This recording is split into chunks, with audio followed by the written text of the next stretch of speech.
या फिर आप 2 विषय में फेल हो गए या फिर आप 4 विषय में फेल हो गए, ठीक है? या फिर सब में अगर फेल हो जाते हैं तब तो उसका कहानी खत्म हो गई डीएसयू, उसे अगले वर्ष देना पड़ेगा परीक्षा। सबसे पहली बात याद रखिए डीएसयू, 3 परीक्षा में अगर आप विषय में फेल हुए हैं तो कोई बात नहीं है, 2 में या 4 में हुए हैं तो भी कोई बात नहीं, सबका फिर से उपाय है। क्या? इन सबका उपाय, मगर आप सब में अगर 6 डीएसयू अगर हो चुके हैं, 7 में 7 का अगर आप फेल हो चुके हैं डीएसयू, तो उसका कोई उपाय नहीं है, मगर उसका बाद अगले बार आपको डीएसयू देना पड़ेगा परीक्षा। अब बात रही यहाँ पर फेल होने के बाद क्या करें डीएसयू, ये मैंने समस्या को सोल्व कर दिया। अब बात होता है डीएसयू, यदि आप 2 या 3 विषय में अगर फेल हुए होंगे, 4 विषय में, या फिर दूसरी बात ये है डीएसयू कि नंबर आपका कम आया हो, मतलब कि मान लेते हैं कि अगर आप 15-20 करके नंबर आया हो, आपको लगता है कि हम फर्स्ट आने वाले थे और मेरा ये नंबर उतना नहीं दे सका, हम लिखे थे उतना करके, तब पर भी नहीं दे सका है, तो मतलब 80-86 आना चाहिए था या फिर 90 प्लस आना चाहिए था, ठीक है? तो नहीं आ सका। तो आज जो मैं आपको बताने वाला हूँ इस वीडियो में, आपको वो सारी समस्या दूर होने वाला। सबसे पहले यहाँ पर देख सकते हैं जिसके जो 3, 4, 5 विषय में डीएसयू फेल हुए हैं, कंपार्टमेंटल का एग्जाम। अब देखिए कंपार्टमेंटल जो एग्जाम होते हैं डीएसयू, फर्स्ट नंबर हमारा ऑप्शन दिया हुआ है, मैं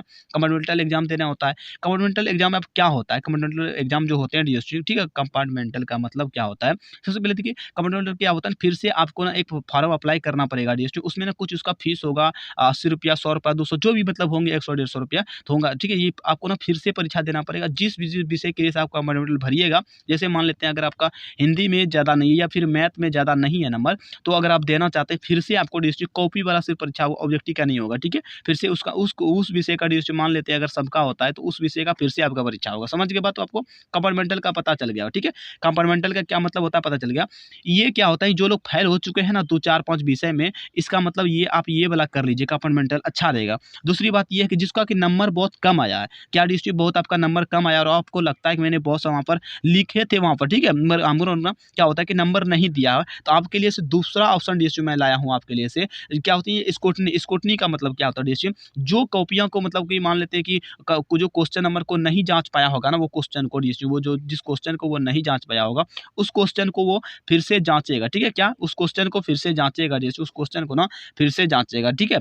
उसका ना और जो क्वेश्चन जो जाँचा गया होगा उसका फिर से मतलब कि उसको चेक नहीं किया जाता है, मतलब जो चेक हो गया होगा उसको चेक नहीं किया जाएगा। जो क्वेश्चन बच गया होगा धोखाधड़ी से, जो नहीं जाँच पाया होगा, उसका नंबर जो आपका मान लेते हैं 5 नंबर अगर बढ़ रहा है या फिर 10 नंबर बढ़ रहा है और आपका जो पहले से मान लेते हैं अगर 55 नंबर था डीएसयू, 5 नंबर यहाँ पर बढ़ रहा है, प्लस हो रहा है, तो 55, 5, 60 नंबर ये आपका नंबर बढ़ जाएगा। अगर नहीं तो ज़्यादा करके क्या होता है, इसे स्क्रूटनी या फिर चैलेंज भी कहते हैं डीएसयू, ठीक है? स्क्रूटनी या चैलेंज भी कहते हैं, ठीक है? तो आप चैलेंज भी कर सकते हैं। इसका लगभग फीस डीएसयू 70 से 75 रुपया होगा एक विषय का। आप जितने नंबर में करवाएँगे फिर से कॉपी जाँच होगा आपका, तो आपका नंबर बढ़ भी सकता है और घटेगा नहीं। क्या होता है ना, घटेता नहीं है, जहाँ जितना दे दिया है ना तो वो फिर से घटाता नहीं है, ठीक है? जाँच होने के बाद, क्योंकि जो क्वेश्चन आपका मतलब चेक हो चुका है, जो क्वेश्चन उसे नहीं जाँचा जाता, उसे सिर्फ देख लेगा सही का चिन्ह लगा हुआ है, इसमें इतना बटा इतना लिखा हुआ है, अगर 5/10 लिखा हुआ है तो वो आपका हो गया, समझ लीजिए, उसको जाँचेगा नहीं, दूसरा देखेगा कि कौन-सा नहीं मतलब कि हुआ है चेकिंग, समझे? तो बात यहाँ पर ये होता है डीएसयू। चलिए चैनल को सब्सक्राइब कीजिए, वीडियो को लाइक कीजिए डीएसयू। अगर कोई भी डाउट रहा होगा तो आप मुझे ना फिर से कमेंट बॉक्स में पूछ सकते हैं या फिर मैं उसके लिए ना एक स्पेशल डीएसयू आपके लिए वीडियो बना दूँगा। कोई भी